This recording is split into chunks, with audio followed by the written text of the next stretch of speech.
തീർന്നില്ല.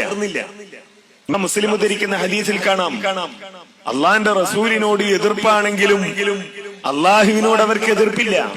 അവര് കഅബയുടെ അരികിൽ വന്ന് അള്ളാഹുവിന് ഇബാദത്ത് ചെയ്യാണ്.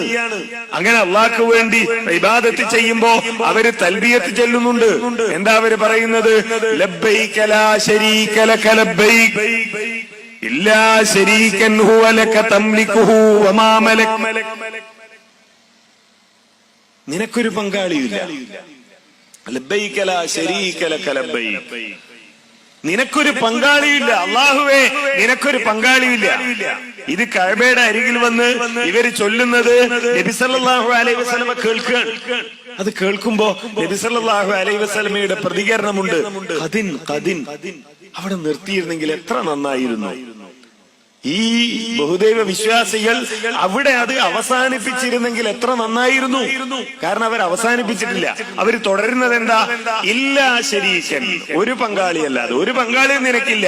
ഇല്ലാ ശരീകൻ, ഒരു പങ്കാളിയല്ലാതെ. എന്താ പങ്കാളിയുടെ പ്രത്യേകത? ഹുവ ലക തംലികുഹു വമാ മലക്. ആ പങ്കാളിയും ആ പങ്കാളിക്ക് എന്തൊക്കെ കഴിവുകളുണ്ടോ ആ കഴിവുകളും നിനക്കുള്ളതാകുന്നു.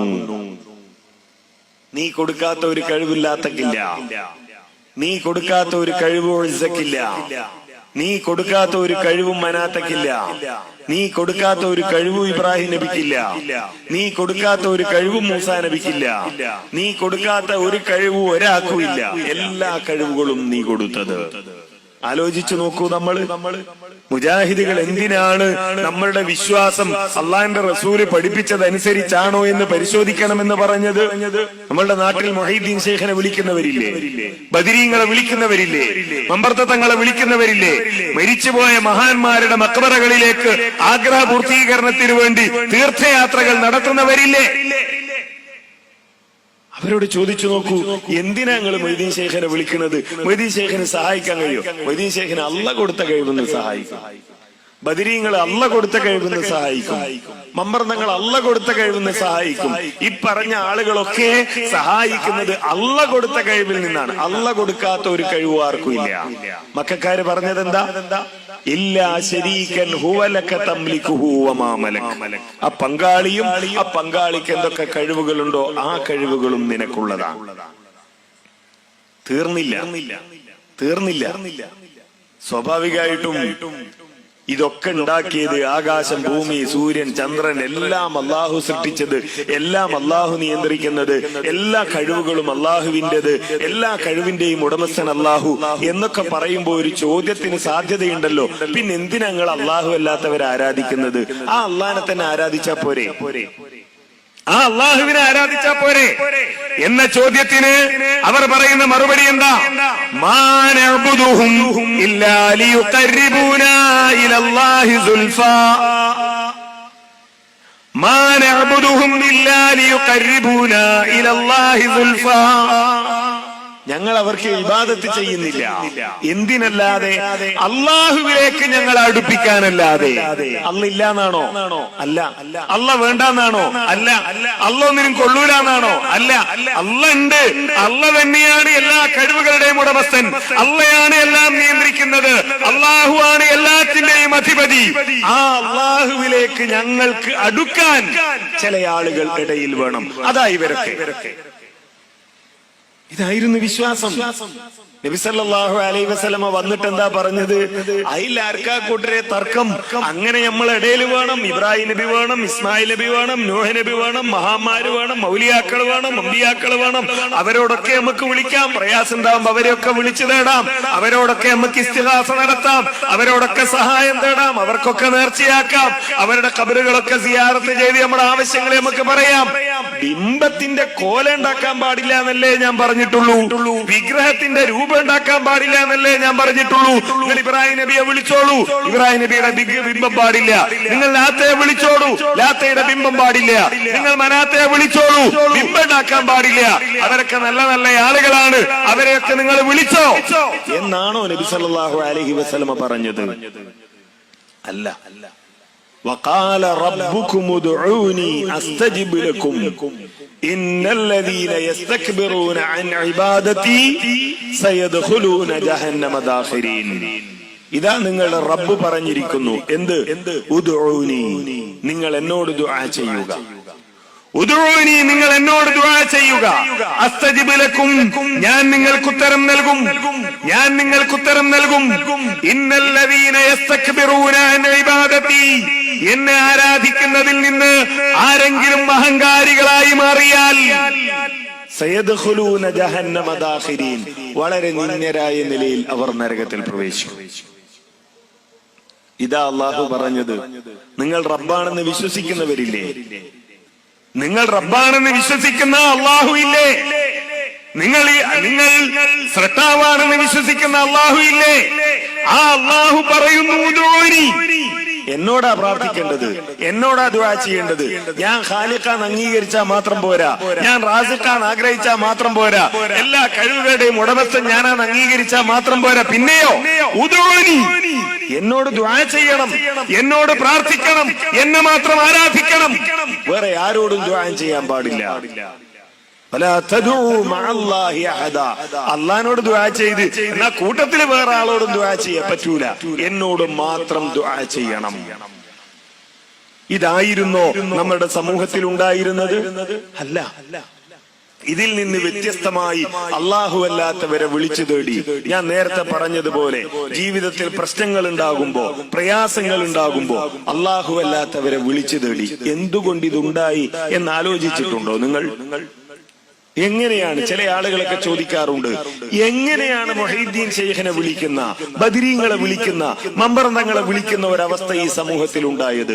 ഉത്തരം വളരെ ലളിതമാണ്. അള്ളാഹു ആര് എന്ന് ഈ ജനങ്ങൾ മനസ്സിലാക്കിയില്ല. അള്ളാഹു ആര് എന്ന് മനസ്സിലാക്കിയില്ല. അള്ളാഹു ആര് എന്ന് അറിയേണ്ടത് എങ്ങനെ? വിശുദ്ധ ഖുർആനിലൂടെയാണ് അറിയേണ്ടിയിരുന്നത്.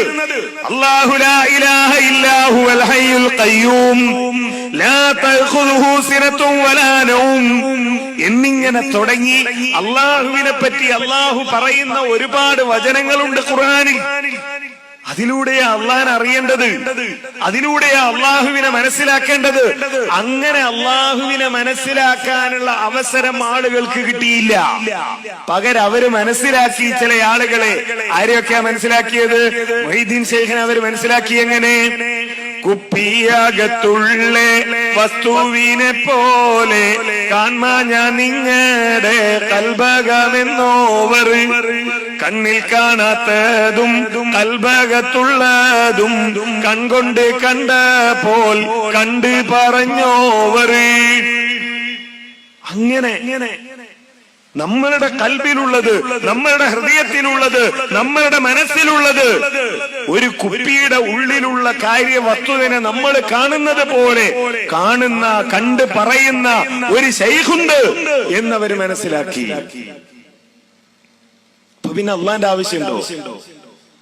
വല്ല നീലത്തീന്നും എന്നെ വിളിപ്പോർക്ക് വൈകൂടാവുത്തീരം നൽകും ഞാൻ എന്നോവർ. ഏത് നാട്ടിൽ നിന്ന്, ഏത് ഭാഷയിൽ, ഏത് സമയത്ത്, എപ്പോ വിളിച്ചാലും ഉത്തരം നൽകാൻ തയ്യാറാവുന്ന ഒരു ശൈഖിനെ അവര് പരിചയപ്പെട്ടു. പിന്നെന്തിനാ എന്തിനല്ലാഹുവിനോട് തേടണം? എന്തിനല്ലാഹുവിനെ വിളിക്കണം? എന്തിനല്ലാഹുവിനോട് പ്രാർത്ഥിക്കണം?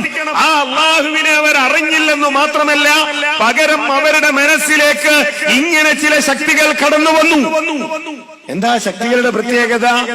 വഅലമു ഇൽമല്ലാഹി യുഹ്സി ഹുറൂഫഹു വഅലമു കറമൽ അർളി കം ഹുവ റംലതി. അള്ളാഹുവിന്റെ ഇൽമ് എത്രയുണ്ട് എന്ന് എനിക്കറിയാം. മുഹീദ്ദീൻ ശൈഖിനെ പറ്റി പറയാൻ മുഹീദ്ദീൻ ശൈഖ് പറഞ്ഞതല്ല കേട്ടോ, അദ്ദേഹത്തിന്റെ പേരിൽ കെട്ടിയുണ്ടാക്കിയതാണ്. അള്ളാഹിന്റെ ഇൽമ്, ആ ഇൽമിന്റെ അക്ഷരങ്ങൾ എത്രയുണ്ട് എന്ന് എനിക്കറിയാം. ഈ ഭൂമിയിൽ എത്ര മണൽത്തരികളുണ്ട് എന്ന് എനിക്കറിയാം. ഈ ഭൂമിയിൽ എത്ര ചെടികളുണ്ട് എന്ന് എനിക്കറിയാം.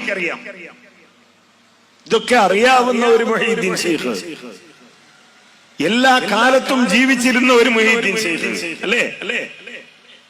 أنا كنت في العليا بنوري محمدي وفيه قاب قوسين اجتماع الأحبة. നബി സല്ലല്ലാഹു അലൈഹി വസല്ലമയുടെ നൂറിന്റെ കൂടെ ഞാൻ ഉണ്ടായിരുന്നു എന്നാണ്. ആ നൂറ ആദ്യം സൃഷ്ടിച്ചത് എന്നാണ് നമ്മളെ മൊയ്ലിയന്മാര് വാള് പറയല്. ആ നൂറുള്ളപ്പോ ഞാനും അവിടെ ഉണ്ട് എന്ന് പറഞ്ഞാൽ, ഈ മുഹീദ്ദീൻ ശൈഖ് നൂറുള്ളപ്പോഴേ ഉണ്ട് എന്ന് പറഞ്ഞാൽ ആ നൂറിന്റെ മുമ്പേ ഉണ്ട്. ആദ്യം സൃഷ്ടിച്ചത് നൂറാണ്, അതിന്റെ മുമ്പേ മൊയ്തീൻ ശൈഖ് ഉണ്ട് എന്ന് പറഞ്ഞാൽ എന്താ അതിന്റെ അർത്ഥം? മൊയ്തീൻ ശൈഖിനെ സൃഷ്ടിച്ചതല്ല, ആദ്യം ഉണ്ട്. പിന്നെയോ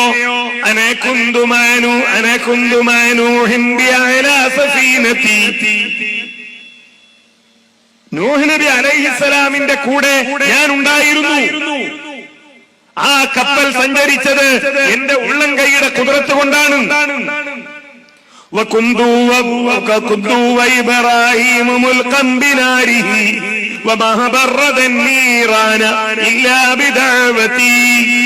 ഇബ്രാഹിം നബിയുടെ കാലത്തും ഞാനുണ്ട്. ഇബ്രാഹിം നബി അലൈഹിസ്സലാമിനെ തീയിലേക്ക് ഇട്ടപ്പോ ആ തീ തണുപ്പായില്ലേ? അള്ളാഹ് അത് തണുപ്പാക്കിയത് ഇല്ലാ ബിദഅവതി. ഞാൻ പഠിച്ചവനോട് നേർന്നതാ, പഠിച്ചവനെ ഇബ്രാഹിമിന് തീ തണുപ്പായി കൊടുക്കണേ, അതുകൊണ്ട് അള്ളാഹ് അത് തണുപ്പായി കൊടുത്തത്. അക്കാലത്തുണ്ട്.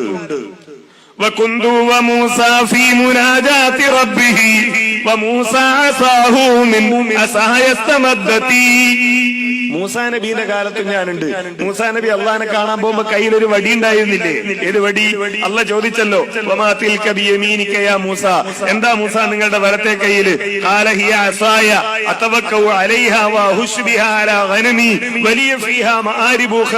അതെന്റെ വടിയാണ്, ഞാൻ കുത്തിപ്പിടിക്കാൻ ഉപയോഗിക്കുന്നതാണ്, ആടിനെ ഇല അടിച്ചു പോയിക്കാൻ ഉപയോഗിക്കുന്നതാണ്, വേറെ ചില ആവശ്യങ്ങൾ എനിക്കുണ്ട് എന്നൊക്കെ പറഞ്ഞ വടിയില്ലേ? ആ വടി മിൻ അസായ സമദ്ദത്തി, എന്റെ വടീന്റെ മുകളിൽ ഞാൻ ഒരു കഷ്ണം മുറിച്ചു കൊടുത്തതാണ്. ഇത് മൊയ്ലിയന്മാര് കുറെ വ്യാഖ്യാനിക്കാൻ നോക്കി. അത് എന്ന് പറഞ്ഞാൽ മനുഷ്യർ എന്ന് പറഞ്ഞാൽ ജീനുകളാണ്, ജീനുണ്ട്. ആ ജീൻ എന്റെ ജീൻ നബിമാരുടെ ജീനിൽപ്പെട്ട ജീനാണ്. ഞാൻ ഇബ്രാഹിം നബിയുടെ ജീനിലുണ്ട്, നൂഹ് നബിയുടെ ജീനിലുണ്ട്, അതേപോലെ ഇസ്മായിൽ നബിയുടെ ജീനിലുണ്ട്, ആദം നബിയുടെ ജീനിലുണ്ട്, നൂഹ് നബിയുടെ ജീനിലുണ്ട് എന്നൊക്കെ പറഞ്ഞതാണ്. അത് മുജാഹിദീങ്ങളെ നിങ്ങൾക്ക് സയൻസ് മനസ്സിലാത്തോണ്ടാണ്. അപ്പൊ നമ്മൾ ചോദിച്ചു, ജീനപ്പള തുപ്പാനും വടികുത്തി നടക്കാനൊക്കെ തുടങ്ങിയത്? ഈ വടി മുറിച്ചു കൊടുത്തത് ജീനാണോ? ജീന് വടിയും കുത്തിയാ നടക്കല്? യാക്കൂബ് നബിന്റെ കണ്ണിന്റെ കാഴ്ച കിട്ടിയത് എന്റെ തുപ്പല് പുരട്ടി കൊടുത്തുകൊണ്ടാണെന്നാണ്. ജീന് തുപ്പാറുണ്ടോ?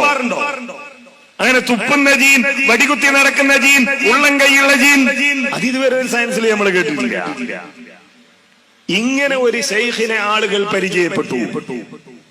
സ്വാഭാവികമായും അല്ലാഹു സുബ്ഹാനഹു വ തആലയെ ആളുകൾ മറന്നു. അതുകൊണ്ടാണ് അല്ലാഹു അല്ലാത്തവരെ വിളിച്ചു തേടുന്ന അവസ്ഥയുണ്ടായത്. അവിടെയാണ് മുജാഹിദുകൾ പറഞ്ഞത്, നമ്മൾ ഈ ചെയ്യുന്ന കാര്യം ലാ ഇലാഹ ഇല്ലല്ലാഹ്ക്കെതിരാണ്.